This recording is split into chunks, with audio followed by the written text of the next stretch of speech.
Hello दोस्तों, स्वागत है आप लोगों का एक बार फिर से मेरे यूट्यूब चैनल फिट गुरु बलवीर सिंह। और दोस्तों, अक्सर आप लोगों ने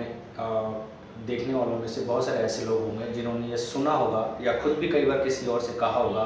कि यार जिम मत जाया करो, जिम मत किया करो, क्योंकि इससे चोट लग जाती है, इंजरी हो जाती है और फ्यूचर में जॉइंट्स में दर्द होता है। तो ऐसे तो कोई ये भी कह सकता है कि हमको ड्राइविंग भी नहीं करनी चाहिए, क्योंकि ड्राइविंग में भी एक्सीडेंट होने का डर होता है और एक्सीडेंट मेजर भी हो सकता है और माइनर भी हो सकता है। तो इस डर से हमको ड्राइविंग भी नहीं करनी चाहिए। तो ये बात उतनी लॉजिकल नहीं है।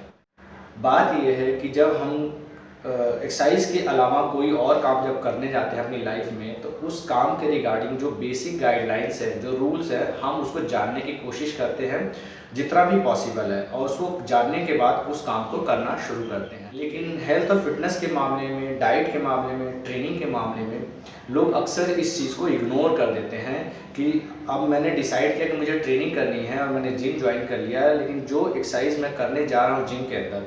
उसके क्या गाइडलाइंस हैं, क्या रूल्स हैं, कैसे फॉलो करना चाहिए, कितनी दिन ट्रेनिंग करनी चाहिए, कितना रेस्ट लेना चाहिए, क्या खाना चाहिए, ये सारी जो बेसिक गाइडलाइन है वो भी लोग जानने की कोशिश नहीं करते हैं। और बिना जाने जब कोई चीज़ करते हैं, उसके रूल नहीं पता होते हैं और हम उस चीज़ को करते हैं, तो फिर हमको लगती है चोट और फिर हम ब्लेम करते हैं जिम को या उस मोड ऑफ ट्रेनिंग को, चाहे वो योगा हो, चाहे वेट ट्रेनिंग हो, चाहे कार्डियो हो।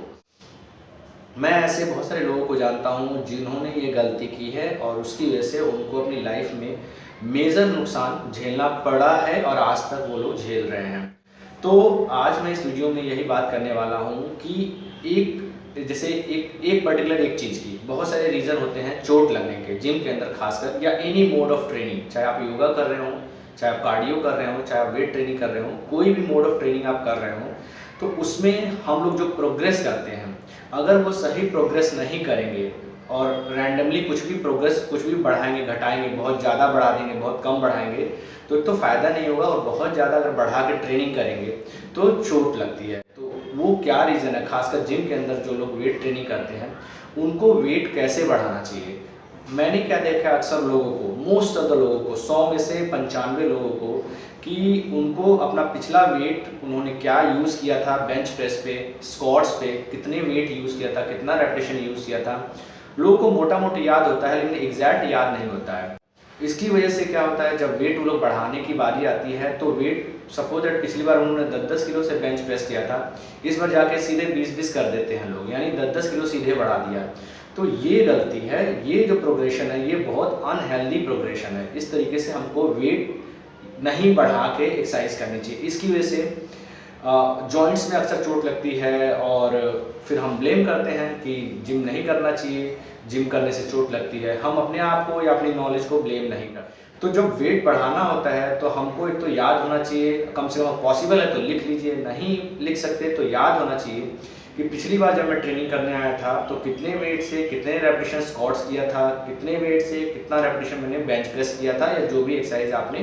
की थी। तो हमको मोटा मोटी याद होना चाहिए और उस वेट में हमको 5 या 10%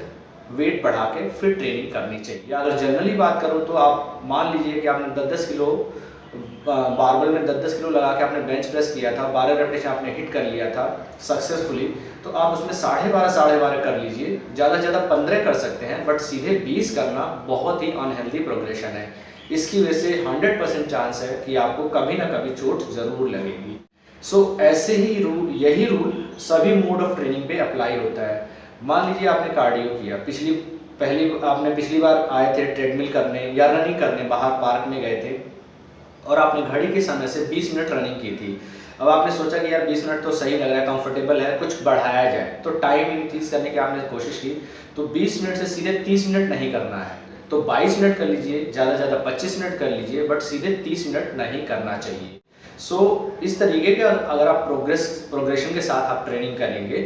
तो आपको चोट नहीं लगेगी और सक्सेसफुली आपका जो हेल्थ और फिटनेस गोल है आप उसकी तरफ बढ़ेंगे। सो आई होप अब आप समझ गए होंगे कि कोई भी मोड ऑफ ट्रेनिंग या कोई भी चीज़ दुनिया की ख़राब नहीं होती, बल्कि हमको उसके जो कायदे कानून है, रूल है, गाइडलाइंस है, वो पता नहीं होता और हम गलत तरीके से उसको फॉलो कर रहे होते हैं। उसकी वजह से चोट लगती है और हमको बहुत नुकसान झेलना पड़ता है। तो ट्रेनिंग के मामले में आप समझ गए होंगे कि वेट कैसे बढ़ाना है और सेफ्टी का सबसे ज़्यादा ध्यान रखना है।